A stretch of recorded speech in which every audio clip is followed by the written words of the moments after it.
바울은 여러 교회들을 개척했습니다. 그런데 시간이 지나면서 그 교회들에게서 들려오는 소식은 천차만별이었습니다. 갈라디아 지역의 교회들에게서 들려온 소식은 그의 가슴을 아프게 했습니다. 은혜의 복음을 듣고 세워진 갈라디아 교회가 유대로부터 온 할례파들의 미혹에 넘어가서 그리스도의 십자가 은혜의 복음이 아닌 다른 복음에 매여 있다는 소식이 들립니다. 그래서 바울은 갈라디아서를 써서 너희들이 은혜의 복음에서 그렇게 속기 떠난 것이 너무 이상하다고, 다른 복음은 없다고, 너희에게 다른 복음을 전하면 저주를 받을 것이다, 이렇게까지 책망을 합니다.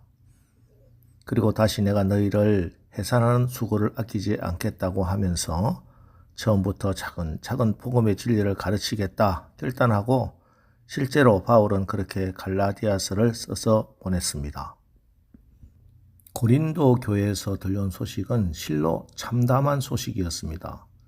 교회 안에 분열이 있었고, 음행의 문제도 있고, 우상의 제물에 대한 문제도 있었고, 부활을 믿지 않는 자들도 있었고, 은사의 문제도 있고, 결혼 문제 등 수많은 문제들이 교회 안에 가득해 있었습니다. 그래서 바울은 그 수많은 문제들을 고린도 전후서 편지를 통해서 해결해 주려고 애를 씁니다.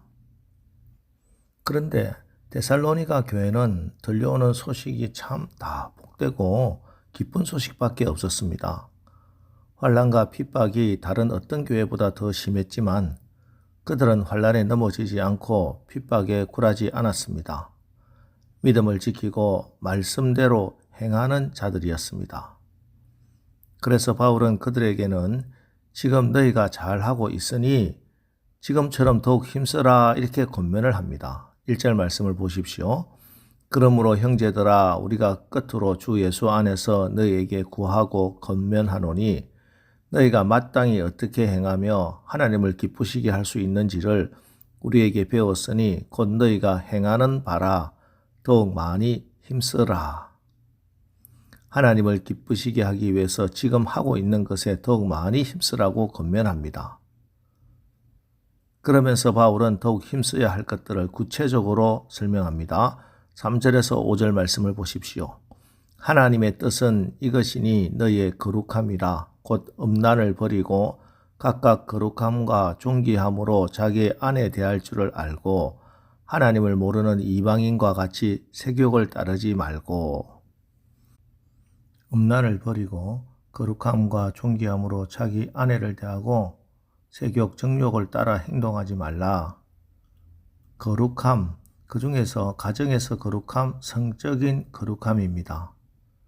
왜냐하면 그 당시에 로마가 다스리고 있는 모든 지역 사람들이 그리스 로마 전통에 따라서 아내는 자녀를 출산하고 가정을 돌보는 하나의 도구로 인식되었고, 이혼은 기분대로 행해졌으며 혼외 관계를 갖더라도 부끄러운 일이 아니었다고 합니다. 육체를 쾌락의 도구로 사용하는 것을 당연시했고 성적인 욕망이 조장되는 시대였습니다. 이것이 그 당시 문화였습니다. 그러나 세상의 문화는 이런 성적인 방종과 음란이 죄로 인식되지 않고 용인되고 조장되고 있었지만, 그러나 하나님의 백성된 성도들은 그들과 구별되어야 하고 달라야 한다는 것입니다. 왜냐하면 하나님은 거룩하신 하나님이시오 우리는 거룩한 하나님의 자녀들이기 때문입니다. 예, 그렇습니다.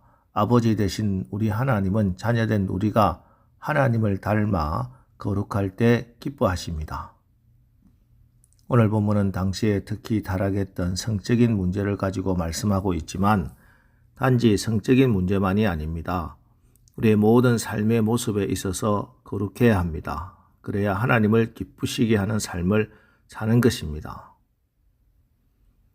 거룩함의 원어적 의미에 대해서는 이미 여러 번 말씀을 드렸습니다. 거룩이란 단어는 히브리어로 코데시고 헬라어로는 하기아스모스, 또 거룩한이란 형용사로는 하기오스인데 이 단어의 가장 기본적인 뜻은 분리, 차단이라는 뜻입니다. 다르다는 것이죠. 이게 거룩입니다.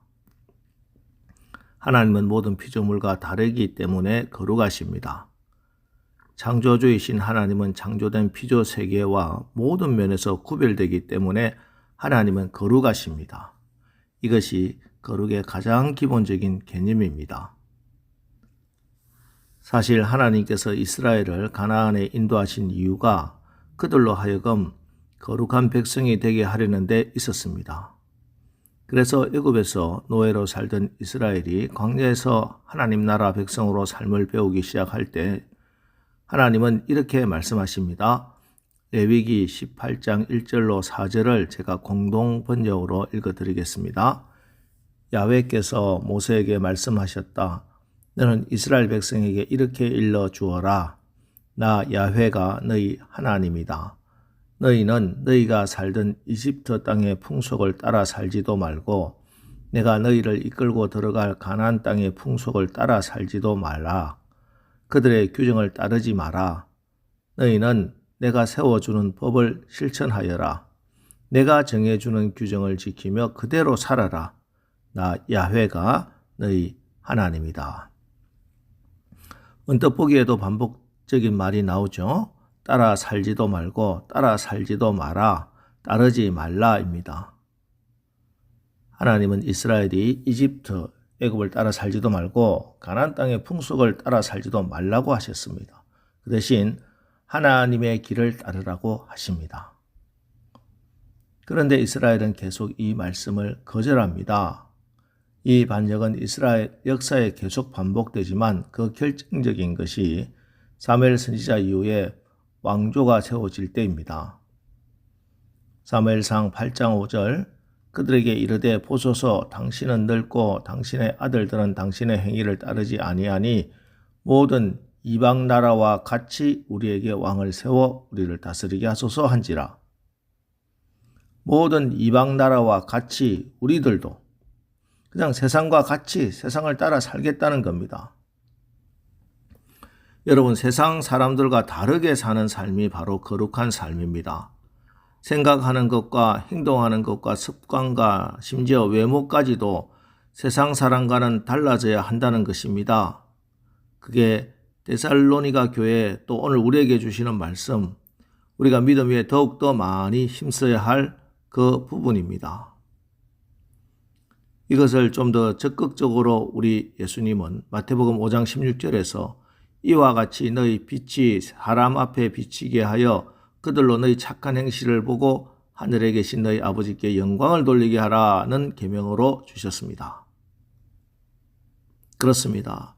그래서 오늘 새벽에 우리가 결단하고 기도해야 할 기도 제목이 바로 우리의 삶 속에서 거룩함을 회복시켜 달라고 주님이 가르쳐 주신 대로 이와 같이 너희 빛이 사람 앞에 비치게 하여 그들로 너희 착한 행실을 보고 하늘에 계신 너희 아버지께 영광을 돌리라고 하는 그 말씀대로 살겠다고 결단하면서 또 그렇게 살아갈 수 있도록 믿음과 능력 달라고 기도하는 것입니다. 비록 완전하지는 못하지만 우리의 삶에 하나님의 살아계심을 드러내는 증거물들이 계속 쌓여서 세상 사람들이 우리의 삶을 보고 하나님을 인정하게 하자는 것입니다. 그래서 우리가 사는 모습을 보고 세상 사람들이 하나님이 정말 살아계신가 보다 하고 하나님의 하나님 되심을 증거하는 삶을 살아가는 것이 바로 하나님의 자녀들이 살아야 하는 바른 모습, 거룩한 모습입니다. 오늘 우리가 거룩하라는 하나님의 말씀을 받습니다. 이제 오늘 말씀 붙들고 기도하고 응답받아서 여러분 거룩함으로 하나님을 기쁘시게 하는 승리하는 하루를 사시기를 주님의 이름으로 축원합니다. 기도하겠습니다. 하나님, 오늘 말씀을 통해서 우리가 마땅히 어떻게 행하며 하나님을 기쁘시게 할 수 있는지를 배웠으니 이 말씀을 우리의 삶에서 살아가기를 더욱 많이 힘쓰게 하옵소서. 특별히 하나님의 뜻이 우리가 거룩함이라고 말씀합니다. 우리 아버지 하나님의 자녀된 우리가 거룩한 삶으로 하나님의 거룩하심을 나타내기를 기대하시는 그 마음을 알아 오늘 우리가 거룩함을 이루기 위하여 결단하고 기도합니다. 거룩하신 성령으로 충만케 하사 오늘 하루를 거룩하게 성결하게 살아갈 수 있도록 인도하여 주옵소서. 그래서 하나님이 하나님 되심을 드러낼 수 있도록 축복하여 주시옵소서. 예수님의 이름으로 기도합니다. 아멘. 자, 이제 오늘 말씀을 붙들고 주여 오늘 하루도 우리가 거룩함으로 하나님을 기쁘시게 하는 하루를 살게 하옵소서. 우리 합심해서 기도하고 나가겠습니다. 우리 기도하겠습니다.